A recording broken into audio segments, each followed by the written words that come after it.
Hello guys, welcome back to another video. Today we're going to be dwelling into the Irish folklore. If you haven't, please subscribe and share this video with other people. It would really push this channel more and it would really mean a lot to me. Now, sit back and let's get reading into some Irish folklore. Number 5. The Puka. Now, although the Puka never hurt anyone in any of the Irish legends that I was told as a kid, something about it still freaked me out. The true form of the Puka changes depending on who's telling the story. I've heard some describe it as a fairy and others as a ghost. However, the most common form that is described to take is that of a small creature with dark hair that looks like a mix between a dog and rabbit. The Puka could be found in Aurora, Ireland, and they were said to bring either good or bad fortune to those who it appeared to.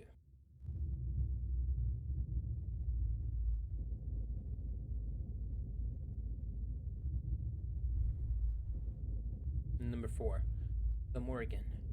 If you read our guide to Celtic gods and goddesses, you will have come across the story of the Morrigan, a mysterious Celtic goddess that could shapeshift and that was associated with war and death and destiny. In a book from 1870 titled The Ancient Irish Goddesses of War, the Morrigan is described as being able to predict the impending death of warriors. She used this power to terrify warriors about to enter a battle and influence the outcome of the war. Imagine heading into a fight to the death after being told by a mythical figure that you were destined to lose. Not exactly motivating, right? Number 3. The Banshee. Depending on who's telling the story, the form of the Banshee tends to change quite a bit. Some will tell you that Banshee takes the form of an old woman, while others say it is a fairy. However, one feature in the many myths told of the Banshee is consistent. The Banshee in Irish folklore is said to be an omen of death. It's said that the Banshee scream is a warning of impending death.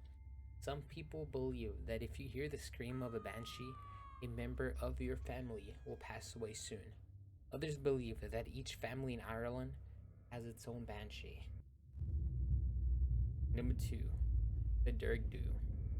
The story begins in a small town in Ireland where a young couple had fallen in love. The man was a poor farm worker, while the woman is the daughter of a greedy villager. The father found out that the couple was courting and expressed his displeasure. If this daughter married this peasant, it would not benefit, so he hatched a terrible plan. He knew of a local chieftain who possessed great wealth. He would be a better suitor.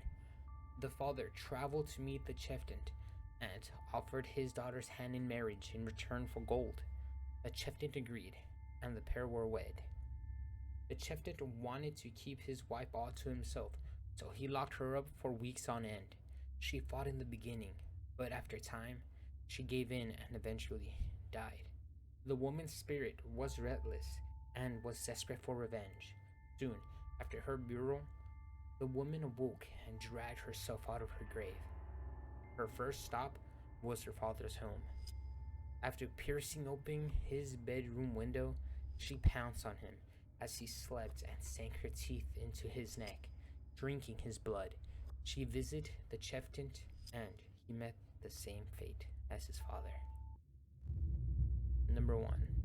The Irish Vampire.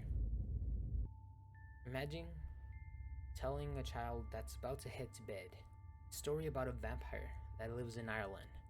Then, yes, there is an Irish vampire in Irish folklore and was known as the Artech. I've heard many different legends about the Irish vampire. Over the years formed many different storytellers. Each story tends to vary a little, but most follow a very similar tale that all began with a historian named Patrick Weston Joyce. Joyce published a book in 1869 titled The Origin and history of Irish name and places. It was a book that the world was first introduced to the Irish vampire. The book tells of a wicked dwarf that possessed powerful magic and who was said to terrorize the villagers near where he lived. Then, after reaching their wits' end, the villager convinced a local chieftain. The search didn't take long.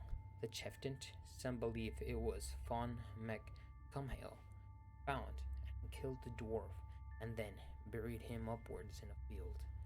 The villagers were overjoyed, but the happiness was short-lived. The following morning, the dwarf arrived back and had escaped its grave and had returned with a fury that terrified the villagers.